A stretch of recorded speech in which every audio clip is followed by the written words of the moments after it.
This mini tutorial is going to show you a quick way to bullshit some background trees, like the ones that I made for this piece. If you're a patron of mine, then you already have access to all of my brushes.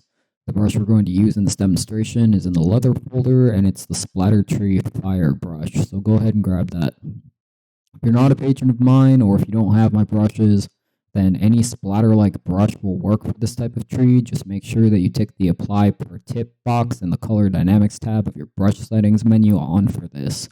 This is going to give the splatter some variation in color, which is going to help sell that these are trees. With all that set up, go ahead and make a new layer. Change your primary color to a green. You can copy the hex code here to load this color if you want. Make sure your secondary color is set to black. Now you're ready to begin painting. I'm just going to do quick, short, sideward strokes that taper at the top. Keep gaps in your strokes and paint them kind of similar to how I am. If you look up pictures of forest trees and pine trees and stuff, they kind of look like this.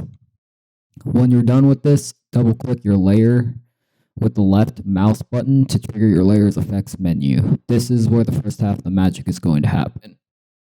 Go to the bevel and emboss menu and tick that on. In this menu, you want to choose inner bevel as the style type from the drop down. Technique should be on chisel hard. Depth slider to max. Direction up.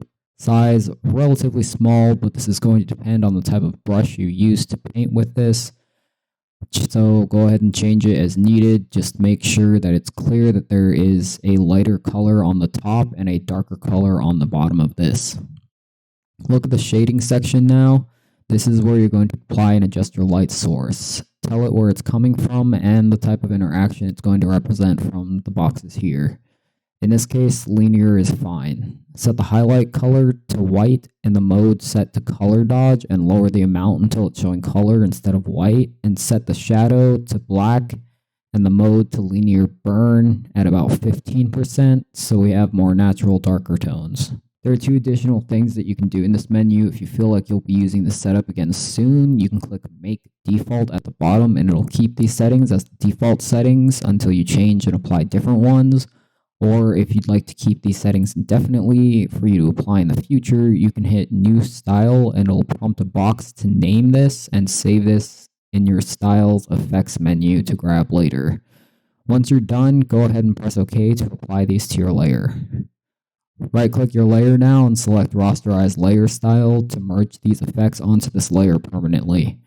Next, press Ctrl and J to make a duplicate of this, and Ctrl and J again to make a second duplicate. Hold down Alt to clip the two duplicates together. Go ahead and change the top duplicate's layer mode to multiply and press Ctrl plus E to merge them into one darker colored layer. If for any reason you're having trouble merging them, make sure your layer mode box isn't outlined in blue. If it is, then you need to press Enter to apply the layer mode since you're still in the select feature. Make one more duplicate of this darker layer, set it to multiply again, and merge it down. Once merged, drag this darker layer under your first lighter layer, and with the Move tool selected, go ahead and move it around so it fills in some of the gap area. When you're happy with how it looks, go ahead and merge these two with Ctrl E as well, so you have one layer. Now on to the final step, go to your blur menu at the top and apply a Gaussian blur. The amount is up to you, it depends on what you want it to look like. In this case, I have these trees pretty blurred, so I'm going to blur it about this much. And there you have it. You have some quick and easy steps to making background trees that have enough variation in tone to look good enough for a blurred background in your pieces. And that's it for this one. Later.